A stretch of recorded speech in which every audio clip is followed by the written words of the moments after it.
तो चलिए आज एक बहुत ही मशहूर समुद्री कविता की दुनिया में चलते हैं। एक ऐसा सफर जो बड़ा ही रहस्यमयी और रोमांचक है।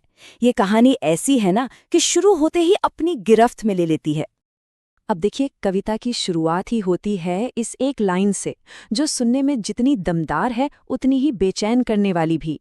जरा सोच कर देखिए, कोई अजनबी बस अपनी चमकीली आंखों से किसी को रोक ले, जैसे कोई जादू कर दिया हो। बस यहीं से कहानी का पूरा माहौल बनना शुरू हो जाता है, रहस्य का, रोमांच का। तो सीन क्या है, चलिए समझते हैं। कहानी का पहला हिस्सा है एक बिन बुलाया कहानीकार, मतलब एक शादी का माहौल है और रास्ते में एक बहुत ही अजीब मुलाकात होती है। और यहाँ ना दो बिल्कुल अलग दुनियाएं आपस में टकरा रही हैं। एक तरफ देखिए तो शादी का जश्न है, मेहमान हैं, दावत है, खुशी का शोरगुल है।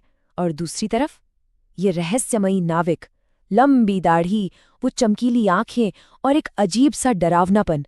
मतलब सोचिए, एक तरफ जिंदगी का जश्न मनाया जा रहा है और दूसरी तरफ एक खौफनाक खामोशी छाई है। तो इस टकराव का नतीजा क्या निकलता है? वो जो शादी का मेहमान था, जो पहले जाने के लिए इतना बेचैन था, अब वो पूरी तरह से जैसे हिप्नोटाइज हो चुका है। वो अपनी जगह से हिल तक नहीं पा रहा, मानो किसी ने उसे जकड़ लिया हो। और बस यहीं आता है कहानी का सबसे जरूरी मोड़। उस नाविक की आंखों में न जाने ऐसी क्या ताकत है कि वो मेहमान उसकी कहानी सुनने पर मजबूर हो जाता है। यहीं से नाविक अपनी कहानी सुनाना शुरू करता है और वो मेहमान बेचारा उसका पहला कैदी या कह ले कि बंदी श्रोता बन जाता है। तो ठीक है, अब हम भी उस मेहमान के साथ नाविक की कहानी में उतरते हैं और जानते हैं इसकी शुरुआत होती है बड़ी खुशनुमा, बड़ी उम्मीदों के साथ।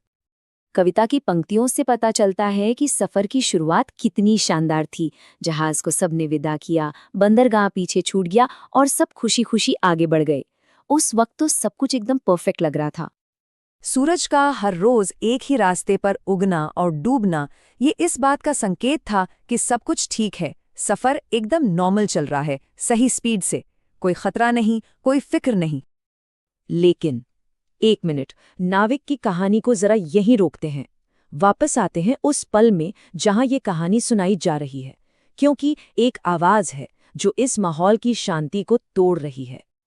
हाँ, ये आवाज हमें याद दिलाती है कि ये सब कुछ एक शादी के बाहर चल रहा है। वो जो मेहमान है, उसे अंदर से आ रही संगीत की आवाज सुनाई दे रही है और वो बेचैन हो रहा है। लेकिन नाविक की कहानी ने उसे ऐसा जकड़ लिया है कि वो चाहकर भी वहां से जा नहीं सकता। और ठीक इसी के बाद नाविक की कहानी में आता है एक जबरदस्त मोड़। वो जो शांत समुद्र का सफर था ना, वो अचानक से एक हिंसक, एक खतरनाक मंजर में तब्दील हो जाता है। ये जो तूफान है, ये सिर्फ मौसम का बदलना नहीं है, नहीं, ये एक बेरहम और बहुत ताकतवर हमलावर जैसा है। ऐसा लगता है जैसे वो सब कुछ तबाह करने के इरादे से ही आया है। जरा उस भयानक शोर की कल्पना कीजिए। ये सिर्फ हवा की आवाज नहीं है, ये एक दहाड़ है। एक ऐसी दहाड़ जो जहाज को अपने काबू में कर लेती है और उसे खिलौने की तरह यहां से वहां फेंक रही है। अब जहाज पर किसी का कोई कंट्रोल नहीं है, वो बस भागे जा रहे हैं, भागे जा रहे हैं, और तूफान एक शिकारी की तरह उनका पीछा कर रहा है, उन्हें धकेल रहा है दुनिया के आखिरी कोने की तरफ। और ये पीछा उन्हें कहाँ ले जाकर छोड़ता है? एक बिल्कुल नई, एकदम अनजानी, डरावनी और बर्फीली दुनिया में। नाविक बताता है कि वो एक ऐसी अनजान और वीरान जगह पर पहुंच गए हैं जहां की ठंड भी अद्भुत है और बर्फ का रंग है पन्ने की तरह हरा। सोचिए, ये लाइनें उस जगह की अजीब सी खूबसूरती और साथ ही साथ उस गहरे अकेलेपन को दिखाती हैं। और ये बर्फ, ये कोई शांत चीज नहीं है, नहीं, इसकी जो डरावनी आवाजें हैं ना, वो इसे एक जिंदा किरदार बना देती हैं। ये चटकती है, गुर्राती है, दहाड़ती है और चीखती भी है। ऐसा लगता है जैसे ये पूरा माहौल ही एक खतरनाक जानवर बन गया हो। और फिर आती है ये मशहूर लाइन। ये एहसास कराती है कि वो लोग पूरी तरह से फंस चुके हैं, घिर चुके हैं, बचने का कोई रास्ता नहीं है, वो अब बर्फ के कैदी हैं। लेकिन इस मरी हुई सी दुनिया के बीचों बीच कहानी में एक और मोड़ आता है। इस बार ये जिंदगी का एक संकेत है। तो क्या ये कोई बचाव का इशारा है? क्या इस बर्फीले जहन्नुम से बाहर निकलने का कोई रास्ता मिलने वाला है, एक रहस्यमयी जीव के आने से ठीक पहले? ये सवाल सबके मन में घूम रहे हैं। और फिर वो आता है, एक अल्बाट्रॉस। इस वीरान बेजान जगह पर नाविकों ने पहली बार किसी जिंदा चीज को देखा था। अब ये कहानी का एक बहुत ही जरूरी हिस्सा है।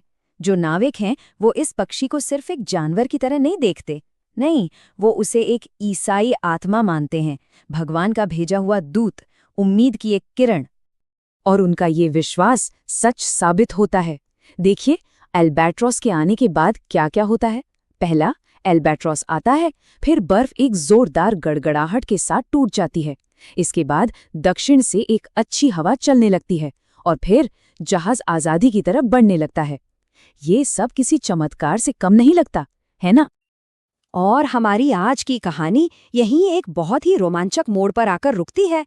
शादी का मेहमान अचानक डर से चिल्ला उठता है, अरे बूढ़े नाविक, भगवान तुम्हारी रक्षा करे। ये चिल्लाहट हमें एक सवाल के साथ छोड़ जाती है। आखिर उस नाविक ने ऐसा क्या भयानक काम किया था कि उसे ऐसी सजा भुगतनी पड़ रही है? और वो मेहमान, वो इतना डर क्यों गया है?